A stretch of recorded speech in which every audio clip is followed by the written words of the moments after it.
it with my own eyes in South Jakarta, West Jakarta, but I also see so many people still using it for parking, especially the cars. How would you encourage the law enforcement to balance this out, for these cars to stop using it for parking lot? Thank you.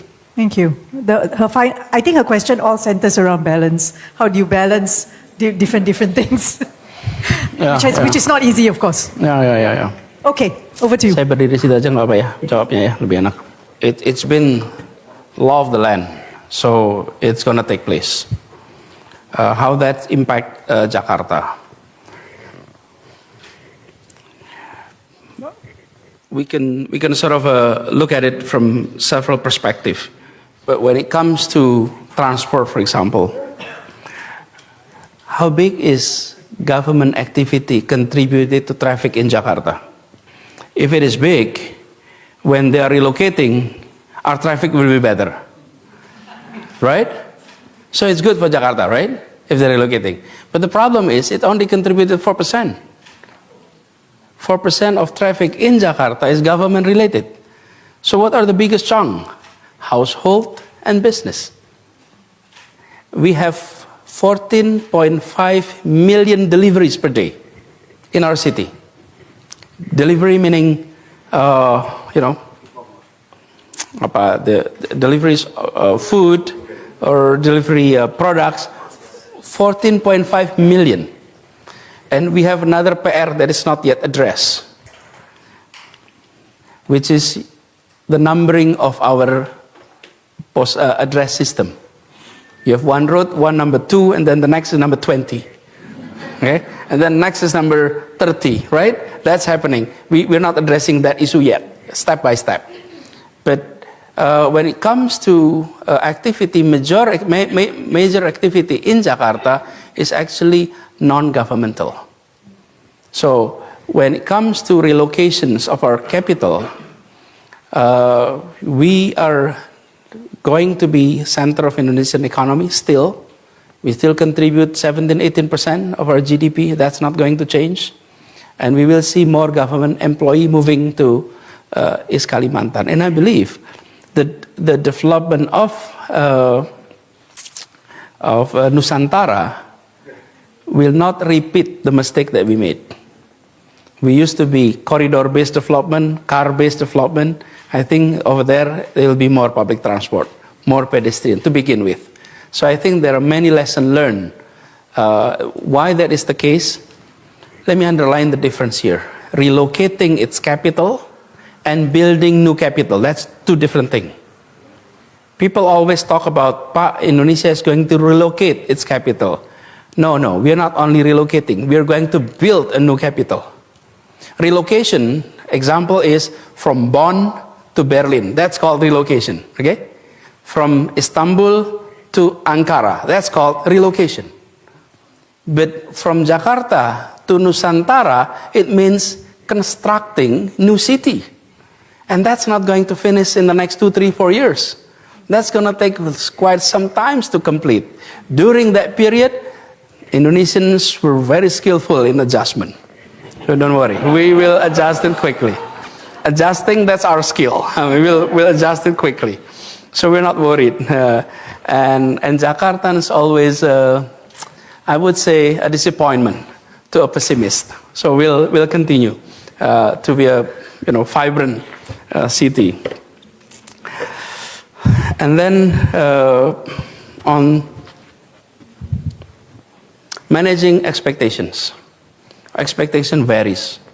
That's why I put on the board the top 4 highest expectations from public. Addressing cost of living, addressing education issue, addressing health issues, but the expectation varies from one place to another.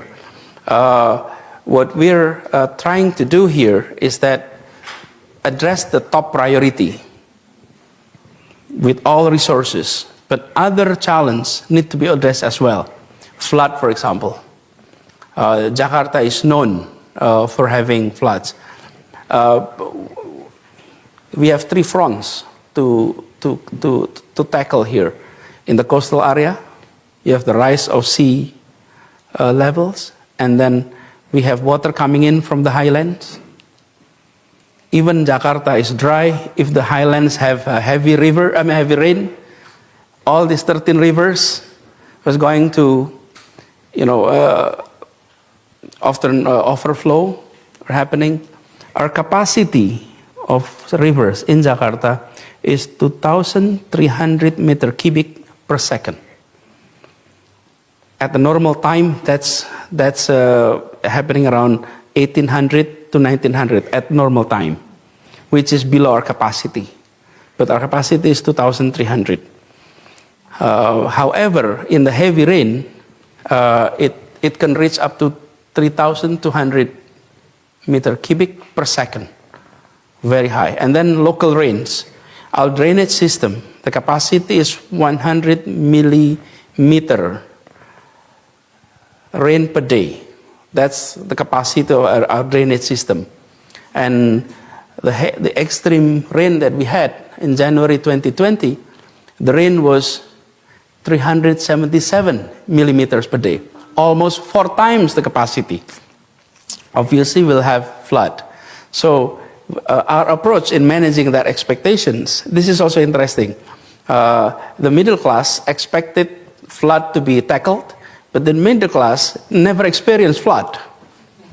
So those who have the expectations were not those who experienced the problem.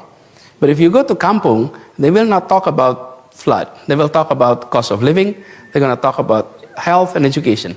But we need to address that. And so our approach is, and this is the way I also work in Jakarta, we always have session of discussion. And answering to your questions about how to make the bureaucrats continue our programs. This is when I started my job in the Balai Kota, I come to the Ruang Rapim. Ruang Rapim is the meeting room for the leadership. When I came there, I look around and I said, there is no whiteboard here. I said, yeah, they didn't have whiteboard. So is this a discussion room or instruction room? If this is a place for meeting, you have to have a whiteboard because it shows that you're going to have a discussion. So the way I run the management in the cities is I ask questions and I ask everyone to answer that questions. How do we tackle flood? And then everyone will share their idea. And I give them questions. How much the capacity of a dam, for example? And then the answer was no one knows the capacity of our dam. We have more than 100 dam in the cities, more than 100. And we did not have data on the capacity of our dam. So even the water was there, we didn't know how much sludge is inside, how much we need to do dredging. So ask questions and let them answer, and that's how we manage. So I also ask these simple questions. How do we measure a success in handling flood? And everybody was thinking, how do you measure success in handling flood? Flood is flood. Yeah, I know. Flood is flood. But how do you measure a success in handling flood? And they had difficulties on it was true story. Because we didn't have KPI. So I said, there is no way we work without KPI. So let's set up a KPI. 1, no death. That's number 1. Everyone must survive. 0 death. That's the first KPI. Number 2, it has to be dry how many hours after the rain stops. If the capacity is 100 millimeter rain per day, and the water coming in is 200, it will be flood. It will be flooded, right? That's a fact. But the question is, how many hours does it take to make it dry again? And then everyone discuss it, and they come to conclusion, 6 hours. That's not my instructions. That's the conclusions of all the technocrats who had experience in managing waters in Jakarta. And they come up with the number of 6. So 6 is not a decision by governor. The governor asks questions. They have the experience.